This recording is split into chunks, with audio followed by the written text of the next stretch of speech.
एक गांव में नीतू और निशा दो बहनें रहती थी। नीतू का एक बेटा शिवा भी था, जबकि निशा की कोई औलाद नहीं थी।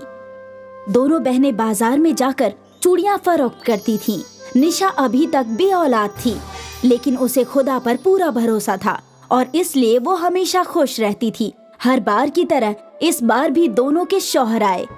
नीतू का शौहर सामान लेकर आया। उसका बेटा शिवा दौड़ते हुए आया। अब्बू, मेरे लिए क्या लाए हो? तेरे लिए खिलौने लाया हूँ। हाँ, पूरा बिगाड़ कर रख दो इसे, क्योंकि तुम्हें तो झेलना नहीं पड़ता। तुम तो 1 महीने बाद घर आओगे, पूरे महीने मुझे इसे झेलना पड़ता है। अरे तुम तो आते ही भड़क रही हो। जो हकीकत है वो बता रही हूँ। अच्छा, कैसे करूँ मैं? घर का पूरा खर्चा मुझे चलाना पड़ता है। मैं कैसे कैसे घर चलाती हूँ ये तो मैं ही जानती हूँ। एक तो मेरी चूड़ियाँ भी इतनी नहीं बिकती हैं। निशा को देखो, जाते ही सारा माल बिक जाता है। वो बेहद खुश रहती है। वो तुम्हारी छोटी बहन है, फिर भी तुम उससे हसद रखती हो। वो खुश है तो तुम्हें भी खुश होना चाहिए।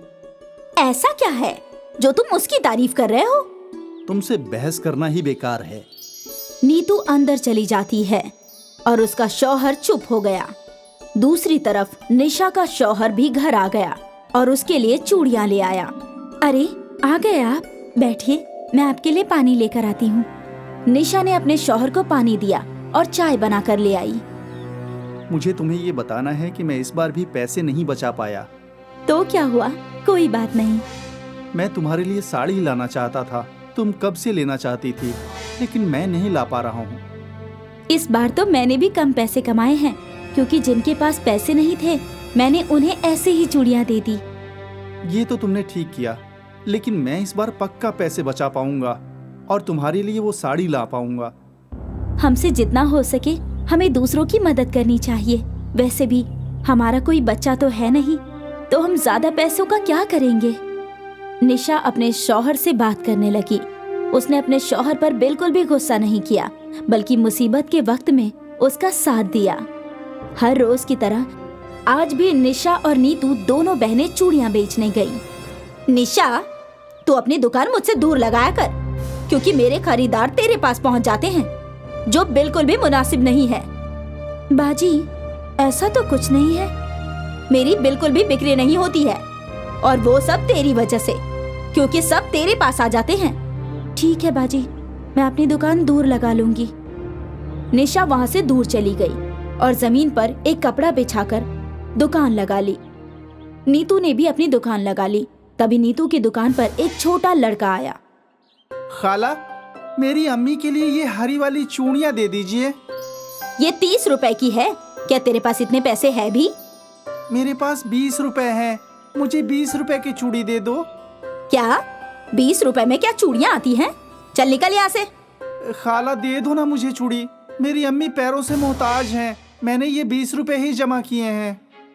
तू यहाँ से चुपचाप निकल जा। मुझे ही लूटने आया है? वो लड़का वहाँ से निशा के पास चला गया और उसे अपनी अम्मी की हालत बताई। बेटा, ये चूड़ियां तुम मेरी तरफ से अपनी अम्मी के लिए ले जाओ। वो मेरी बड़ी बहन जैसी हैं और इन पैसों की मिठाई खा लेना। लड़का खुशी खुशी वहाँ से चला गया, लेकिन निशा के अच्छे बर्ताव की वजह से उसका सारा सामान आज फिर बिक गया। लेकिन नीतू का आज भी माल नहीं बिका। नीतू गुस्से से अपने घर में दाखिल हुई। बस बहुत हुआ, मैं अब नहीं सहूंगी। मैं इसका बदला लेकर रहूंगी। मेरी छोटी बहन ने मुझे बर्बाद करने की कसम खा रखी है। मैं निशा को सबक सिखा कर ही रहूंगी। जरूर इसके पास कोई जादुई ताकत है, जिसकी वजह से ये अपना सारा माल बेच देती है। नीतू निशा का राज जानने की कोशिश में लग गई। हर रोज की तरह नीतू और निशा आज भी अपनी चूड़ियां बेचने गई थी। तभी वो लड़का हाथ में एक पोटली लेकर निशा के पास आ गया। खाला, ये लीजिए, आपके लिए अम्मी ने भेजा है। निशा ने बहुत खुश होकर वो पोटली खोली और देखा कि उसके अंदर एक चमकदार कंगन था। ये कंगन तो बहुत महंगा लग रहा है। ये जादुई कंगन है और ये आपके अच्छे अखलाक का तोहफा है। इतना कहकर लड़का वहां से गायब हो गया। निशा ने वो कंगन को अपनी चूड़ियों की टोकरी में रख लिया। कंगन के रखते ही सारी चूड़ियां सोने की हो गई। निशा ये देखकर बेहद खुश हुई और उसने अपनी ये खुशी अपनी बहन नीतू को बतानी चाहिए। और वो दौड़कर अपनी बहन के पास गई और उसे सारी बातें बताई। निशा, इस कंगन पर मेरा हक है। लेकिन ऐसा क्यों बाजी? वो लड़का सबसे पहले मेरे पास आया था, मैंने उसे तेरे पास भेजा था, इसलिए ये कंगन मेरा हुआ ना? नहीं बाजी, ये कंगन मेरा ही है। अगर आपको सोने की चूड़ियां चाहिए तो मैं दे दूंगी। मैं तुझसे बड़ी हूँ और तेरा तो कोई बच्चा भी नहीं है, तू क्या करेगी इसका? नीतू ने जबरदस्ती निशा से वो कंगन छीन लिया और अपने घर चली गई। निशा चुपचाप अपनी सोने की चूड़ियां लेकर घर चली आई।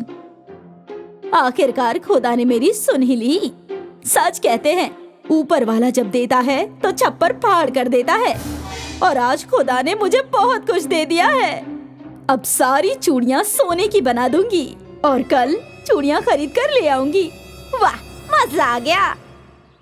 नीतू के घर में जितने भी पैसे और चूड़ियां थी, उसने सब एक जगह इकट्ठा की और उनमें कंगन रख दिया। लेकिन कंगन जादुई था, उसने उसमें आग लगा दी और सारा माल राख हो गया। नीतू सिर पकड़कर रोई और खूब पछताई, लेकिन अब कर भी क्या सकती थी, उसे उसके लालच ने ही डुबा दिया।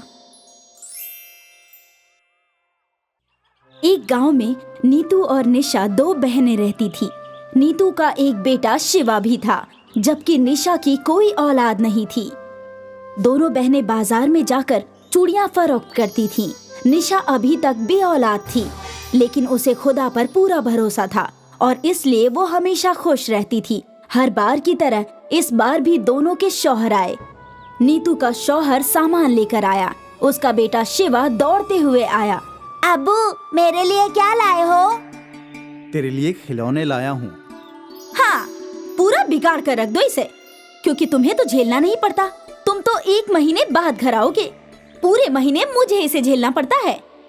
अरे तुम तो आते ही भड़क रही हो। जो हकीकत है वो बता रही हूँ। अच्छा, कैसे करूँ मैं? घर का पूरा खर्चा मुझे चलाना पड़ता है।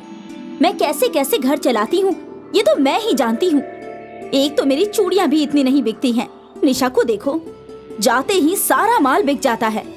वो बेहद खुश रहती है। वो तुम्हारी छोटी बहन है, फिर भी तुम उससे हसद रखती हो। वो खुश है तो तुम्हें भी खुश होना चाहिए। ऐसा क्या है जो तुम उसकी तारीफ कर रहे हो? तुमसे बहस करना ही बेकार है। नीतू अंदर चली जाती है और उसका शौहर चुप हो गया। दूसरी तरफ निशा का शौहर भी घर आ गया और उसके लिए चूड़ियां ले आया। अरे आ गए आप, बैठिए, मैं आपके लिए पानी लेकर आती हूँ। निशा ने अपने शौहर को पानी दिया और चाय बनाकर ले आई। मुझे तुम्हें ये बताना है कि मैं इस बार भी पैसे नहीं बचा पाया। तो क्या हुआ? कोई बात नहीं। मैं तुम्हारे लिए साड़ी लाना चाहता था, तुम कब से लेना चाहती थी, लेकिन मैं नहीं ला पा रहा हूँ। इस बार तो मैंने भी कम पैसे कमाए हैं, क्योंकि जिनके पास पैसे नहीं थे मैंने उन्हें ऐसे ही चूड़ियां दे दी। ये तो तुमने ठीक किया, लेकिन मैं इस बार पक्का पैसे बचा पाऊंगा और तुम्हारे लिए वो साड़ी ला पाऊंगा। हमसे जितना हो सके हमें दूसरों की मदद करनी चाहिए। वैसे भी हमारा कोई बच्चा तो है नहीं, तो हम ज्यादा पैसों का क्या करेंगे? निशा अपने शौहर से बात करने लगी। उसने अपने शौहर पर बिल्कुल भी गुस्सा नहीं किया, बल्कि मुसीबत के वक्त में उसका साथ दिया। हर रोज की तरह आज भी निशा और नीतू दोनों बहनें चूड़ियां बेचने गई। निशा, तू अपनी दुकान मुझसे दूर लगाया कर, क्योंकि मेरे खरीदार तेरे पास पहुंच जाते हैं, जो बिल्कुल भी मुनासिब नहीं है। बाजी, ऐसा तो कुछ नहीं है। मेरी बिल्कुल भी बिक्री नहीं होती है, और वो सब तेरी वजह से, क्योंकि सब तेरे पास आ जाते हैं। ठीक है बाजी, मैं अपनी दुकान दूर लगा लूंगी। निशा वहां से दूर चली गई और जमीन पर एक कपड़ा बिछाकर दुकान लगा ली। नीतू ने भी अपनी दुकान लगा ली। तभी नीतू की दुकान पर एक छोटा लड़का आया। खाला, मेरी अम्मी के लिए ये हरी वाली चूड़ियां दे दीजिए। ये 30 रुपए की है। क्या तेरे पास इतने पैसे है भी? मेरे पास 20 रुपए हैं, मुझे 20 रुपए की चूड़ी दे दो। क्या 20 रुपए में क्या चूड़ियां आती हैं? चल निकल यहाँ से। खाला, दे दो ना मुझे चूड़ी, मेरी अम्मी पैरों से मोहताज हैं, मैंने ये 20 रुपए ही जमा किए हैं। तू यहाँ से चुपचाप निकल जा, मुझे ही लूटने आया है। वो लड़का वहाँ से निशा के पास चला गया और उसे अपनी अम्मी की हालत बताई।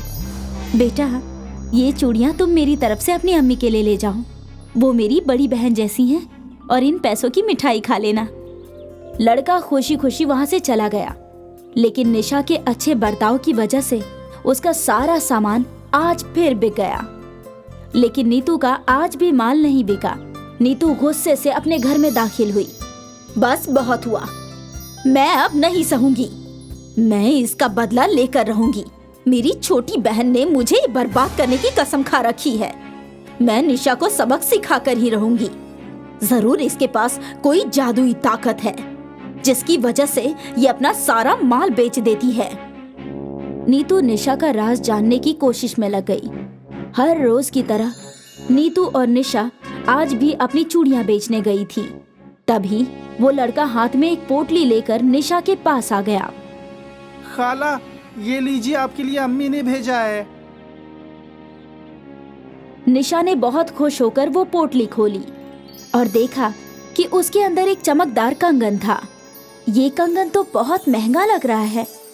ये जादुई कंगन है और ये आपके अच्छे अखलाक का तोहफा है।